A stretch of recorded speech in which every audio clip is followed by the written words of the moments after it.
युवा शक्ति जिंदाबाद। मैं फिर से आपके बीच लाइव हूं और आप जानते हैं कि लाइव के विषय पे मैंने अभी आपसे बात की। प्यारे साथियों, ये जो आंदोलन था ये शिक्षा को लेकर था और शिक्षा बहुत महत्वपूर्ण है, स्पेशली उन बच्चों के लिए जो ग्रामीण अंचल के हैं या जिनके परिवारों में उस तरह की आर्थिक सशक्तिकरण नहीं है जिस तरह का कुछ परिवारों के पास है।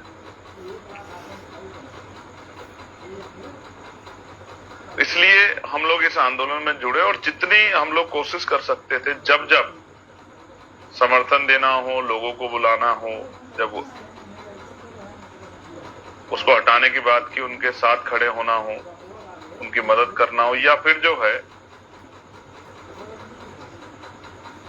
20 तारीख को जहां आवश्यकता थी वहां खड़े होकर बच्चों के साथ रहना।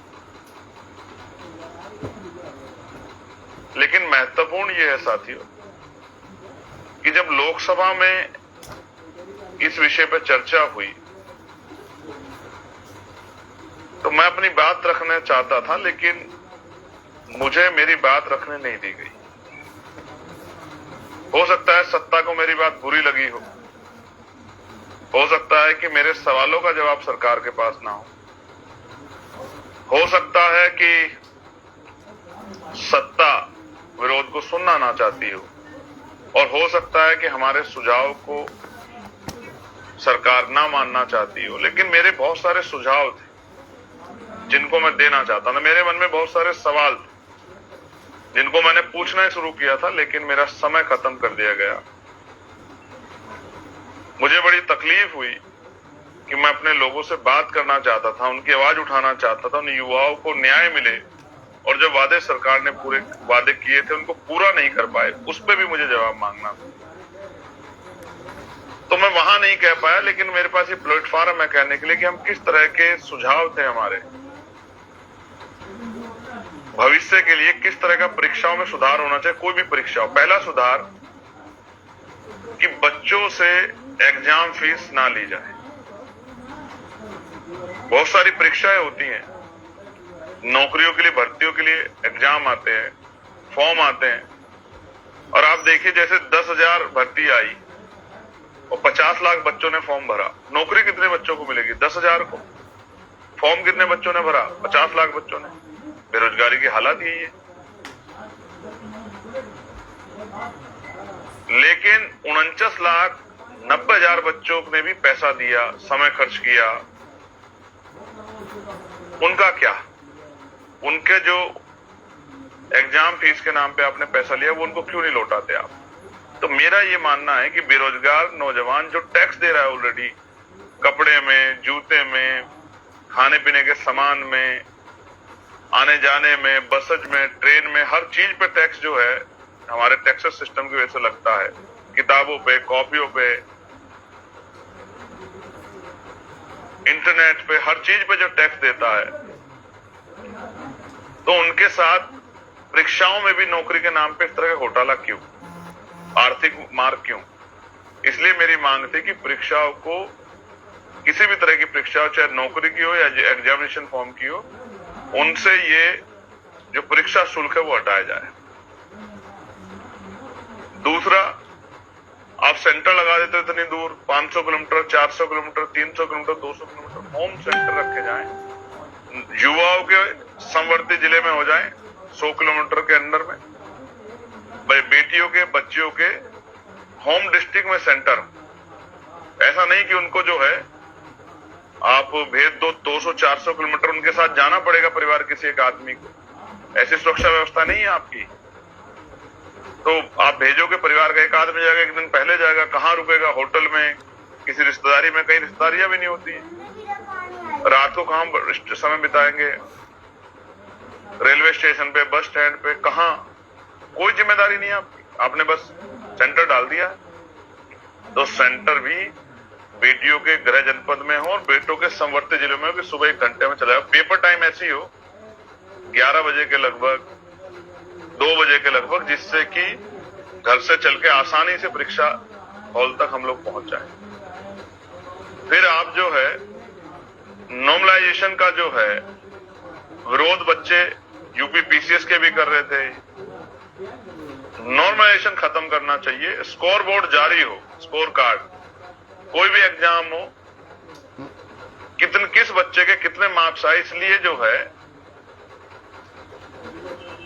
जारी होना चाहिए स्कोर कार्ड। बच्चे को पता होना चाहिए कि वो कहां खड़ा है, ये नहीं कि बस इतने ही बच्चे आए हैं इससे ज्यादा का स्कोर कार्ड जारी नहीं करेंगे। इस तरह के सुझाव हमने रखे थे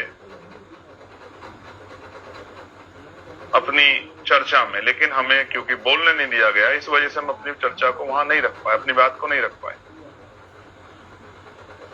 और भी कई सारे सुझाव थे जिनको हम रखते सरकार के सामने और सरकार को मजबूर करते कि सरकार उनको माने, उनको लागू करे, कानूनी अमली जामा पहनाए, कानून का हिस्सा बनाए।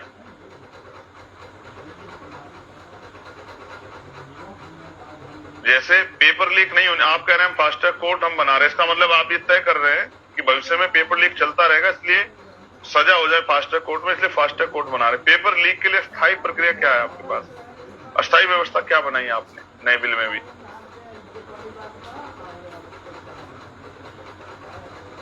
दूसरा, जिस तरह से जिन आपने वादे किए प्रोटेस्टर के साथ कि हम मुकदमा लिखेंगे, हम जेल नहीं भेजेंगे, लेकिन जिस तरह से लगातार आप एफआईआर कर रहे हो, ये गलत है।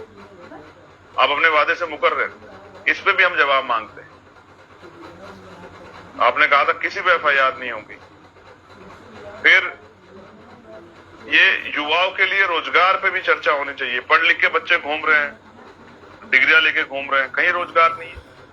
और एआई, जब से एआई का काम आगे बढ़ा है तो प्राइवेट सेक्टर में भी लगातार जो हैं कंपनियां अपने यहाँ बहुत सारे जो जॉब करने वाले बच्चे थे उनको निकालने, फायर करने का काम कर रही है। उनका भविष्य क्या होगा? जब पढ़े लिखे बच्चे घूम रहे हैं डिग्रियां लेके, पैसे पे कर चुके हैं, आपको टैक्स पे कर चुके हैं, उनके लिए रोजगार के लिए क्या हुआ है? तो उद्योग धंधे लगा के रोजगार दिए जाएं।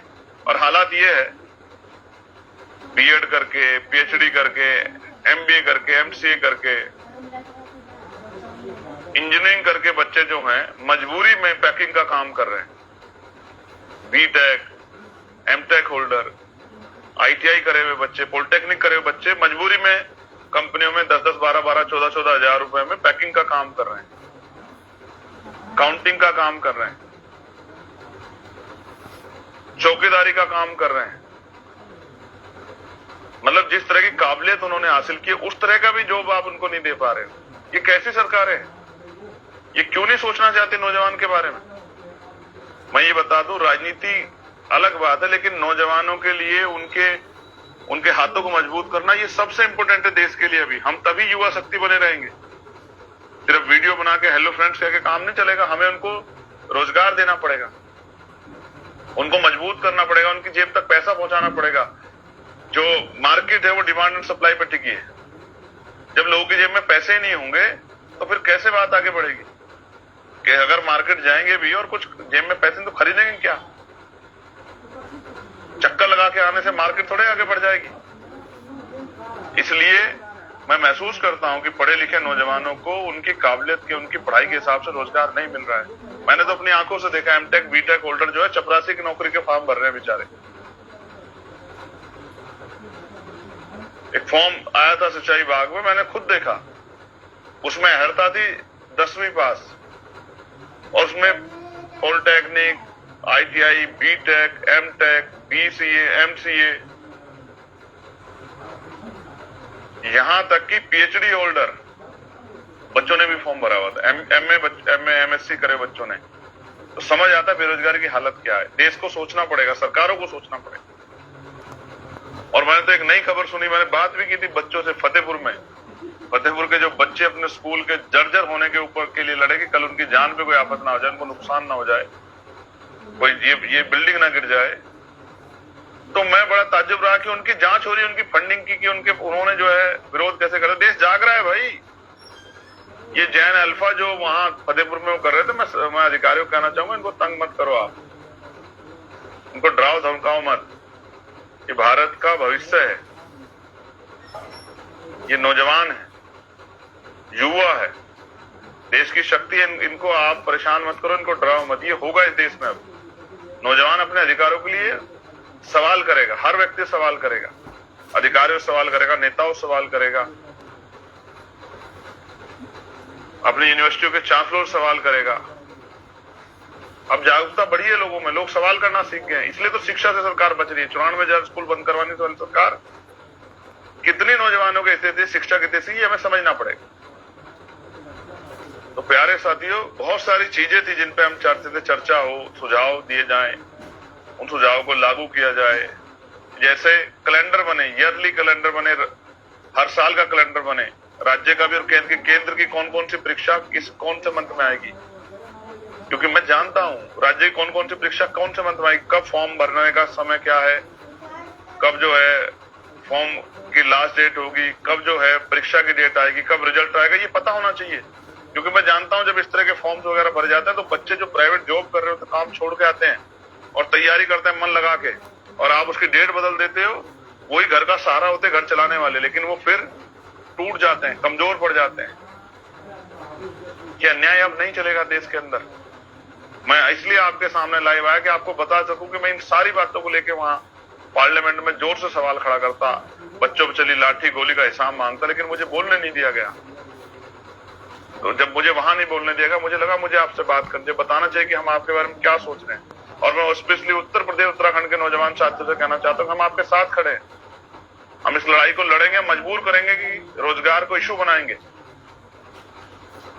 मैं तो चाहता हूँ कक्षा 1 से PhD तक की जितना आदमी पढ़ना चाहे उस पढ़ाई को मुफ्त करना चाहिए, कि गरीब के बच्चों के रास्ते में कोई कांटा ना आए पढ़ते वक्त। हेल्थ सिस्टम में भी सुधार होने की जरूरत है, रोजगार के लिए नए अवसर तैयार करने की जरूरत है, और महिला सशक्तिकरण सुरक्षा बहुत जरूरी है देश के लिए। इसलिए बहुत सारी बातें जिन पे बात करनी थी, मगर क्योंकि सत्ता ने का भय दिखा और सत्ता ने बोलने नहीं दिया, कोई बात नहीं, आगे मौका मिलेगा तब बोलेंगे। वहां नहीं मौका मिलेगा, जनता के बीच जाएंगे। अब यात्रा शुरू करेंगे लोकसभा, अब इसके बाद लोकसभा सत्र के बाद जाएंगे जनता के बीच में, कि नौजवान तक समझाएंगे, सिखाएंगे उनको कि आप तैयार हो जाओ, कमर कस लो, ये हक की लड़ाई, इसको हम लोग लड़ेंगे।